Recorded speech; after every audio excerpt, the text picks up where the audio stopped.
Hello friend, आज हम number system के कन्वर्जन के सेकेंड टाइप डेसिमल कन्वर्जन की बात करेंगे।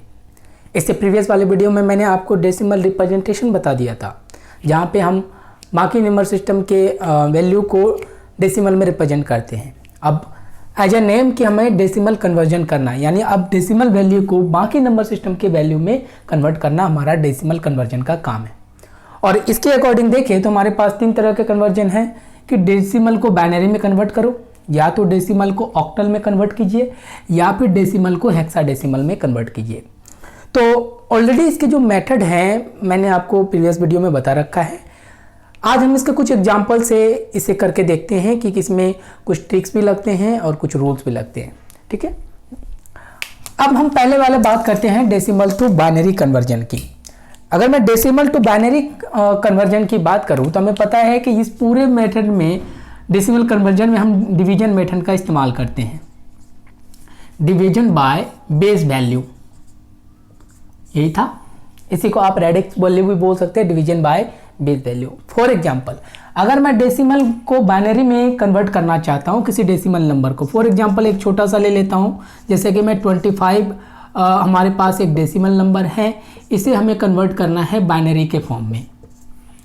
ये कुछ है, आप कुछ भी ले सकते हैं डेसिमल। तो आप इसे कन्वर्ट करने के लिए हमने क्या कहा कि डिवीजन बाय बेस वैल्यू करते हैं, यानी जो भी बेस है, यहाँ का बेस क्या है हमारे पास 2, तो अब हम क्या करेंगे, जो भी बेस होगा उस बेस से 25 को डिवाइड करेंगे। तो जरा ध्यान से देखिए, तो इसको इस तरह से करते हैं, 25 को हम 2 से डिवाइड करेंगे। क्लियर है? अब यहाँ पे एक चीज़ समझने वाली बात है, वो देखिए कि नॉर्मल केस में जब हम किसी एक वैल्यू को x से डिवाइड कर रहे हैं तो यहाँ के वैल्यू को देखिएगा, कुछ नेम से जानते हैं, ये देखना, यहाँ के वैल्यू को रिमाइंडर कहते हैं। क्लियर है? ये डिवीजन की बात बता रहा हूँ, आप चाहो तो नोट में इसे लिख लीजिए, ये रिमाइंडर, और इसे क्वोशंट बोला जाता है। यही कुछ है, जिसे हिंदी में भागफल बोल लेते हैं और इसको शेष बोल देते थे, ये कुछ है। तो यही चीज़ें यहाँ पर भी हैं, लेकिन यहाँ पे ये मैथमेटिकल डिवीजन का फॉर्म है, ये लॉजिकल डिवीजन का फॉर्म है। यहाँ पे चीज़ें थोड़ा सा अलग है, वो कैसे, तो जरा ध्यान से देखिएगा। इस केस में अगर हम यहाँ कुछ लिखेंगे तो यहाँ पे रिमाइंडर लिखी जाती है। मैं एक एग्जाम्पल से करा देता, और यहाँ पे जब हम कोई वैल्यू लिखते हैं, यहाँ क्वोशंट की वैल्यू लिखी जाती है। फॉर एग्जाम्पल जैसे देखिएगा, अगर मैं 25 को 2 से डिवाइड करूं तो नॉर्मल केस में मैथमेटिकल फॉर्म में लिखता तो वो इस तरह से करता, 12 1 जा 2, इस तरह करते हैं, और यहाँ पे फिर 5 आ जाता, 2, यहाँ पे आपका 4 आ जाता और हमारा 1 हो जाता। तो अब ये कहता है कि इस केस में हमारे पास रिमाइंडर क्या आया 2, तो और क्वेश्चन की वैल्यू क्या आ गई 12, तो यहाँ पे ये 12 लिखते हैं। क्लियर? पहला क्वेश्चन है, मैं इसे ब्रेक करके बता देता हूँ डिटेल में, बाकी हम सॉर्ट करते चलेंगे। 2 और उसके बाद रिमाइंडर क्या है 1, और इस रिमाइंडर को यहाँ पे हम लिखते हैं। बात समझ में आया? पहला डिवीजन हमने कैसे किया, लॉजिकल डिवीजन है, बाइनरी डेसिमल को बाइनरी चेंज में। अब सेकंड प्रोसेस क्या कहता है, जैसे ये क्वेश्चन की वैल्यू 12 आई, फिर इस 12 को फिर से 2 से रिपीट करते जाएंगे, डिवाइड करते चले जाएंगे, और ये प्रोसेस तब तक अपनाएंगे जब तक कि क्वेश्चन की वैल्यू 1 में ना कन्वर्ट हो जाए। यानी अब हम फिर 6 से अगर डिवाइड करें तो ये 12 हो जाएगा। तो अब इस 6 की वैल्यू हम यहाँ डालेंगे, क्योंकि यही तो क्वेश्चन की वैल्यू है। रिमाइंडर कितनी आए 0, तो हम 0 यहाँ लिखेंगे। फिर चूंकि यहाँ पे क्वेश्चन की वैल्यू 6 है, तो फिर हम इसे 2 से डिवाइड करेंगे 3, तो यह हो जाएगा आपके पास 6, यानी सेकेंड टाइम तो आप इसे 3 से देंगे, और इस केस में भी रिमाइंडर हमारे पास 0 आया। फिर ये 3 2 से बड़ा है, तो फिर आप 3 को 2 से डिवाइड करेंगे, ये 1 2 1। तो अब क्या हुआ कि ये वाला क्वेश्चन की वैल्यू हम यहाँ पे लिखेंगे, क्योंकि मैंने कहा है इस लाइन में क्वेश्चन की वैल्यू लिखते हैं और रिमाइंडर यहाँ लिख देते हैं। बात समझ में आया? तो ये आपका अब नहीं देना, क्योंकि इसका क्वेश्चन की वैल्यू 1 आ गई है। तो याद रखिएगा, इस प्रोसेस को हम तब तक रिपीट करते रहते हैं जब तक कि क्वेश्चन की वैल्यू 1 ना आ जाए। ये तो मैंने काफ़ी सिंपल तरीके बताया, अभी हम इसे शॉर्ट में करेंगे। अब इसमें नंबर कैसे लिखते हैं, हम यहाँ से वैल्यू को इस तरह से लिखते हैं। अब अगर मेरे को पास 25 जो एक डेसिमल नंबर था, इसको बाइनरी फॉर्म में लिखूँ तो हम यहाँ से लिखना स्टार्ट करेंगे लास्ट फॉर्म से, तो ये होता 1 1 0 0 1। क्लियर होगी बात? और इसी को बोला जाता है बाइनरी नंबर और 25। क्लियर है। तो ये मैंने आपको एक पूरा डिटेल प्रोसेस बताया, बट अब इसे इतना नहीं करना, अब इसे शॉर्ट फॉर्म में कैसे करते हैं तो उसे देख लेते हैं। मैं एक कोई छोटा सा एग्जांपल ले लेता हूं, कोई दूसरा एग्जांपल देखिएगा, कुछ भी एग्जांपल ले लेता हूं, जैसे कि मैं 65 ले लूं, ठीक है, आप कुछ और भी ले सकते हैं, जो मर्जी वो लो। तो अब यहां से हम करेंगे सीधा, तो आप डायरेक्टली यहां पे अब इसे करने का तरीका बदल जाएगा, क्योंकि आपको मैथमेटिकल डिवीजन का नॉलेज अच्छी है, लेकिन जब लॉजिकल डिवीजन करते हैं तो पहली बार करने पे ये आपको अजीब सा लगता है, बट आप जैसे जैसे क्वेश्चन करेंगे मिलता चलेगा। अब देखिएगा, पहली बार में ये 32 में आ जाएगा, जिससे 64 होगा, 64 को माइनस कीजिएगा तो रिमाइंडर क्या बचा 1। फिर 16 हमारे पास क्वेश्चन की वैल्यू आ जाएंगी, 16 2 जा 32, तो रिमाइंडर क्या बचा हमारे पास 0। फिर 8 से दीजिए तो 0, फिर ये 4 से आप डिवाइड करेंगे 0, फिर 2 से करेंगे ये 0, फिर आप यहाँ 1 से करेंगे तो 0। क्लियर है। तो इस फॉर्म में हम करेंगे, ना कि इसे बारी बारी से, क्योंकि कभी कुछ क्वेश्चन काफ़ी कम्प्लेक्स हो जाते हैं तो उसे हम बारी बारी से करते हैं, देखेंगे अभी थोड़ी देर में। तो अब इसका मुझे बाइनरी लिखना है, तो आप इस तरह से लिखेंगे 1 0 0 0 0 0 1। अब ये इसका 65 जो एक डेसिमल नंबर था, और इसको इस तरह से हम बाइनरी में कन्वर्ट कर देंगे। और याद रखिएगा, यहीं के बिट को हम इसी से लिखते हैं, इसी को बोला जाता है MSB, और यहाँ तक कि इस फर्स्ट वाले को LSB, और MSB और LSB के बारे में ऑलरेडी मैं डिस्कस कर चुका हूँ। इस केस में आपका MSB हो जाएगा, ये हमारे पास LSB हो जाएगा। क्लियर है। तो आप इस वाले प्रोसेस का इस्तेमाल कीजिएगा और आसानी से आप आंसर तक पहुंच जाएंगे। ये तो हमारे पास पहला कन्वर्जन था डेसिमल टू बाइनरी। अब हमारे पास नेक्स्ट कन्वर्जन होता है डेसिमल टू ऑक्टल कन्वर्जन करना, देखते हैं। नेक्स्ट की अगर मैं बात करूं तो नेक्स्ट हमारे पास है डेसिमल को ऑक्टल्स में कन्वर्ट करना। ऑक्टल वैल्यू यानी कोई भी आप वैल्यू ले लीजिए, जैसे मैं 89 ले लेता हूं, ठीक है। अभी एक को मैं मान लूं कि डेसिमल है तो इसकी अपनी कोई ना कोई एक ऑक्टल वैल्यू होगा। तो अब यही क्वेश्चन बोला जाता है कि आपको पता है कि इस केस में हम डिवीजन मेथड का इस्तेमाल करते हैं, डिवीजन बाय बेस वैल्यू। तो हमारे पास यहाँ पे क्या है 18, ठीक है। अब इसमें भी वही प्रोसेस का इस्तेमाल करेंगे, जैसे मैंने छोटा सा एग्जांपल लिया है 89 का। तो अगर मैं 8 से डिवाइड करूंगा, क्योंकि बेस वैल्यू यहाँ पे 8 है, तो एक तरीका तो वही है कि आप अलग अलग कर लीजिए यहाँ पे, कि जो नॉर्मली मैथमेटिकल टर्म्स में आप करते हैं इतना करें। तो क्वेश्चन की वैल्यू यहाँ देखना, वन साइडेड 8 1 जा 8, ये क्रॉस, फिर 9 1 8 1 जा 1, सॉरी 8 1 जा फिर से 8 आ गया 1। तो इस क्वेश्चन की वैल्यू हम यहाँ लेते हैं और रिमाइंडर की वैल्यू यहाँ लेंगे। समझ में आ गया।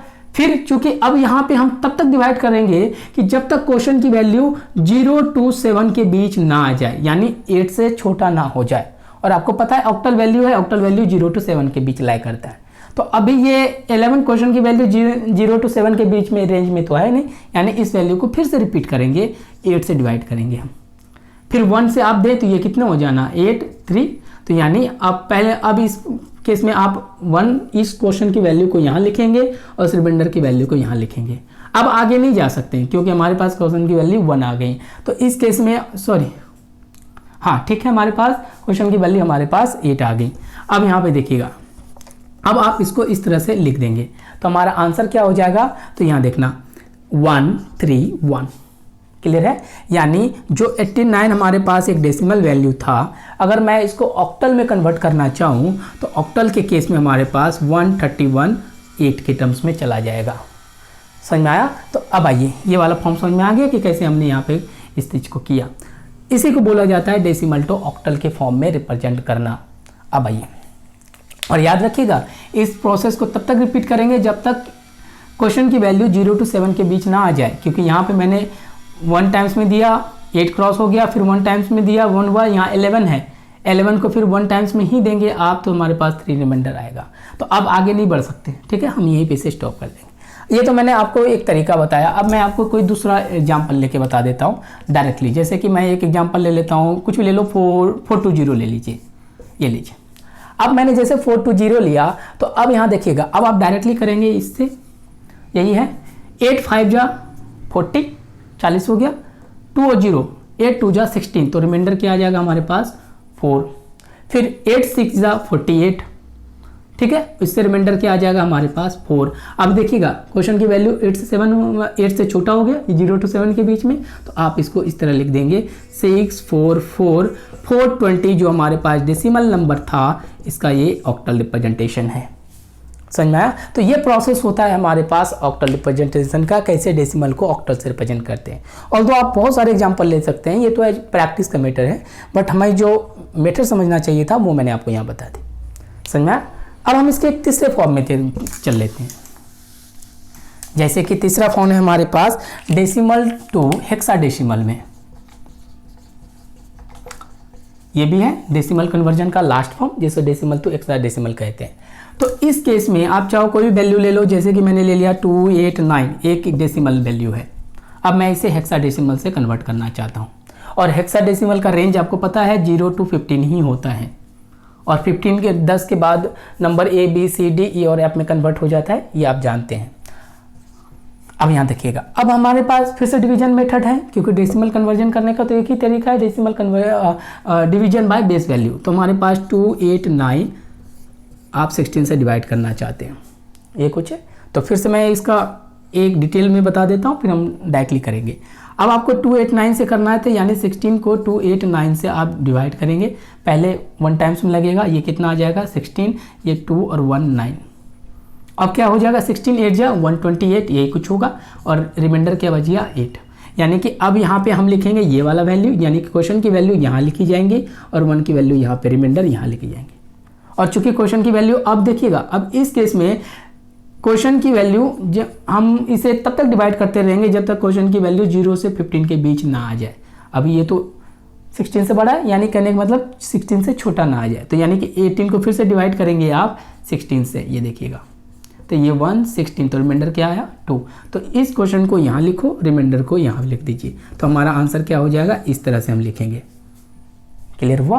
तो आपका 289 जो डेसिमल वैल्यू था, इसका जो हेक्साडेसिमल वैल्यू 12116 हो जाएगा। समझ में आया। तो अब हम कुछ एग्जांपल डायरेक्टली करके देखते हैं। तो ये तो मैंने आपको डिटेल्स में एक्सप्लेन करके बताया, अब डायरेक्टली देखिएगा। जैसे कि मैं कुछ भी ले लेता हूँ 2051, जो मर्जी वो ले लीजिए। क्लियर है। अब देखिएगा इस केस को ज़रा ध्यान से देखिए। मैं यहाँ से 16 से डिवाइड करना चाहता हूँ, तो पहले 1 टाइम्स में लगेगा 16 4 5। अब क्या दे दूँ आपके पास 16 2 जा 32। 32 जैसे दिया तो हमारे पास यहाँ हो जाएगा 131। तो फिर क्या दूँ 16 8 जा 128, तो रिमाइंडर क्या बचेगा आपके पास 3। समझ में आया। एज इट इज अब यहाँ पे 128 है, आप 16 8 जा 128 होगा, तो रिमाइंडर क्या होगा आपके पास 0। तो इस केस में आंसर आपका क्या चला जाएगा। अब फिर यहाँ से लिखेंगे, इसी को मैंने बोला था MSB बिट, तो आप लिख देंगे तो इसका आंसर हो जाएगा 2051, जो हमारे पास एक डेसिमल नंबर था, इसका जो हेक्साडेसिमल 803 के फॉर्म में आ जाएगा। क्लियर है, ये हमारा आंसर हो जाएगा। एक एग्जांपल मैं आपको और दिखा देता हूँ, थोड़ा बड़ा कोई एग्जांपल ले लेते हैं। जैसे कि मैं ले लेता हूँ 11981, जो मर्जी आप ले लीजिए, खैर जो भी हो हमारा आंसर निकलेगा।